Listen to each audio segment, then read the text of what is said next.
When he was up here receiving the offering, I leaned over to him and said, "Where did you get that shirt? That golf shirt?" Are there any golfers here? Anybody like to play? I like to play. It's been a while, but seeing your shirt reminded me of a true story. And there was a king of a country, true story, king of a country that invited a U.S. golfer, world-renowned U.S. golfer, to come to his country and play golf with him. And for 3 days, they played golf together, ate meals together, shared stories together. They just had a great time. And after 3 days, the king and the golfer were in the limousine going back to the airport.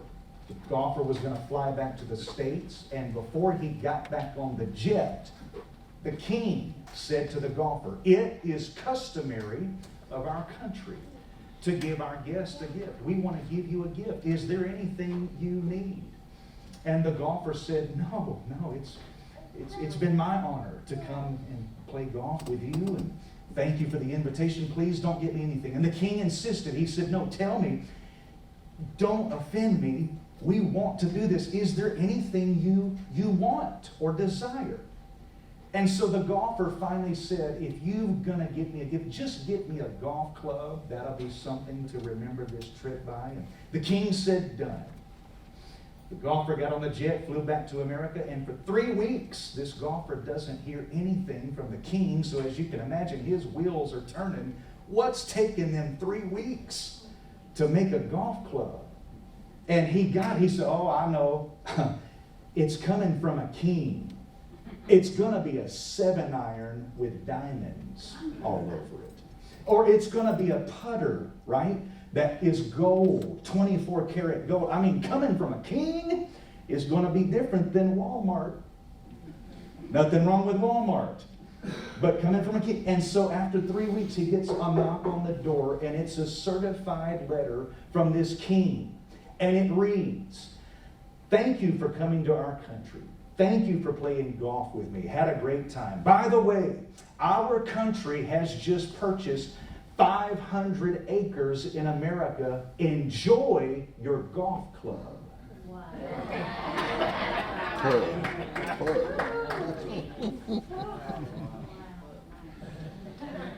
Kings think on a different level. And do you know who we're serving? Amen. Come on, can I get a witness? Amen. He's not just a king. He is the king of. Now listen to the verse. So many times we quote these things and we really don't understand, or we don't pick up on what they mean. But he said he's the king of kings. Who do you think those kings are? Me, you. We are kings and priests. How many know we need to start thinking on a different level than the rest of the world? And so many times when we come to church, or we approach the Word and we hear about all God has for us to experience and enjoy in this life, we approach it sometimes with a 7-iron mentality. When God has 500 acres on His mind. Amen. So did you come here today to grow and to elevate and to come to a higher level of thinking and believing and receiving? Come on, did I come to the right place? Am I standing here with some word people that realize, man, that they don't have to do things the way the rest of the world is doing them. They don't have to. There was something, I forgot which one said it. I think it was Dot, Sister Dot, said, "We're not going to settle for anything other than victory." Amen. I leaned over to my dad. I said, "That's a song right there. We're not settling for anything but victory." I'm telling you, church, it all depends on whose voice are you listening to? Whose voice are you choosing to believe? How many know if you're always taking in the news media? How many know if you're getting your information from CNN?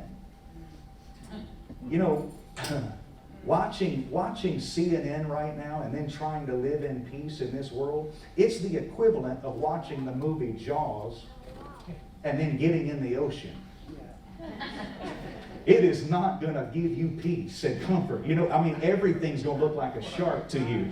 And so watching what the world is saying and decreeing and declaring and then trying to live in peace and joy, it just doesn't work. You've got to get in the Word, let the Word get in you, hang out with the Father, and as you do, it doesn't matter what the world is saying. When they're saying the economy's going under, my Father says, I'll never leave you. I'll never forsake you. I've got 500 acres for you, a paradise life for you to experience and enjoy, not for when you all get to heaven, but for right here and right now. So many people wait for the pie in the sky when they die. Jesus came to give you steak on your plate while you wait. Come on,